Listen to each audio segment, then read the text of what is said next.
Bonjour à tous, nous poursuivons avec la deuxième Mishnah du sixième Pérek. La Mishnah nous dit Achocher Sadeh min Anochi, celui qui prend un champ pour le travailler d'un non-juif. Donc l'engagement, comme nous avons vu dans la première Mishnah, il y a une différence entre le métayer, le haris et le chocher. Le métayer va payer au propriétaire un pourcentage de la production du champ. Si le champ a donné ton montant, il donnera un pourcentage. En général, c'était où ils donnaient la moitié, ou un quart, ou un tiers, en fonction de leur engagement. Le chocher, comme nous avons vu, c'est celui qui prend un champ et qui s'engage à donner une quantité qui ne dépend pas de la production. Ce n'est pas en pourcentage, mais c'est une quantité tant et tant de corps, tant et tant de kilos ou de tonnes de récolte pour ce champ-là, et peu importe combien le champ donnera. Nous avons vu que pour le chocher, plus haut que lorsqu'un juif est chocher, c'est-à-dire va prendre un champ de son prochain, il ne doit pas prélever trumot ou maasrot avant de payer le propriétaire, il lui donne de la récolte tevel. Et c'est au propriétaire de prélever. Dans la deuxième Mishnah, nous allons voir que si le propriétaire est un non-juif, eh bien là, les Chachamim ont exigé maaser venotenlo, que ce Israël doit d'abord prélever le maaser avant de lui donner la quantité qu'il doit donner aux non-juifs. Pourquoi? C'est une amende, nous dit le Barthénora. Les Chachamim ont voulu que le non-juif se débarrasse de ce champ qui est en Eretz Israël et qu'on puisse le racheter de ce non-juif. Et donc, c'est pour cela que les Chachamim ont dit le chocher, celui qui prend le champ d'un non-juif, en général, les non-juifs préféraient un chocher qu'un métayer. Ils ne voulaient pas prendre de risques et d'attendre en fonction de la production, un pourcentage de la production. Ils préféraient avoir une quantité fixe à l'avance, combien et combien le juif lui donnera de ce champ.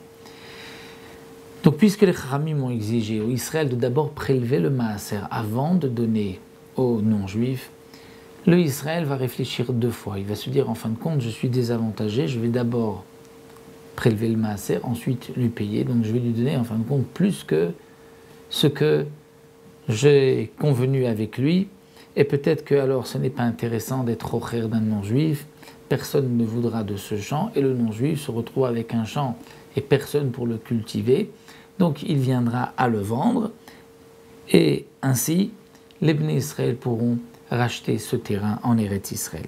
Ça c'est donc ce que nous dit ici le Tana. Et Rabbi Yehuda Omer, plus encore. À l'époque, il était fréquent que les non-juifs en Israël volaient des terrains. Ils prenaient de force, c'était un homme fort, un homme puissant, il prenait de force un terrain. Donc le Tana de la Mishnah nous dit si quelqu'un, son père avait un terrain et ce terrain a été volé par un non-juif. Donc le non-juif a pris de force le terrain de son père et le non-juif propose au fils, est-ce que tu ne voudrais pas prendre ce champ et le travailler, être chocher ce champ? Eh bien, les Chachamim ont dit que dans ce cas-là, là aussi, maaser venotenlo, le Israël devra prélever le maaser et avant de payer sa dette. C'est-à-dire que les Chachamim ont fait un knas. Ils ont dit, on va t'obliger à prélever le maaser avant de donner ce que tu dois donner aux non-juifs, afin que, puisque tu vas sentir, tu sens que tu ne gagnes pas grand-chose, tu vas tout faire pour racheter le champ.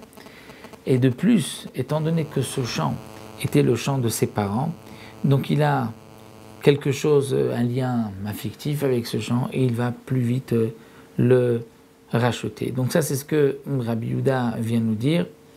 Donc pas seulement dans le cas où quelqu'un prend le champ d'un non-juif qui appartenait au non-juif, même si c'est le champ d'un Israël qui avait été volé par le non-juif, donc il faudra d'abord prélever le maaser et ensuite il lui donnera ce qu'il doit lui donner afin que le Israël puisse rapidement racheter le champ. Donc le din de la fin de cette Mishnah serait donc même dans le cas d'un haris, c'est-à-dire que même si le non-juif qui a volé le terrain demande au fils de l'ancien propriétaire, puisque maintenant c'est le non-juif qui a décidé d'être propriétaire, il lui demande d'être haris, c'est-à-dire d'être un métayer. Nous avons vu que le métayer ne devait pas prélever les trumot ou maasrot avant de donner la part au propriétaire. Là, dans ce cas-là, il devra donner afin que le Israël, le fils donc, du propriétaire du champ, se dépêche et s'efforce de racheter le champ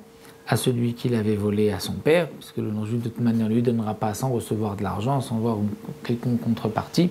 Donc c'est ce qu'il fera.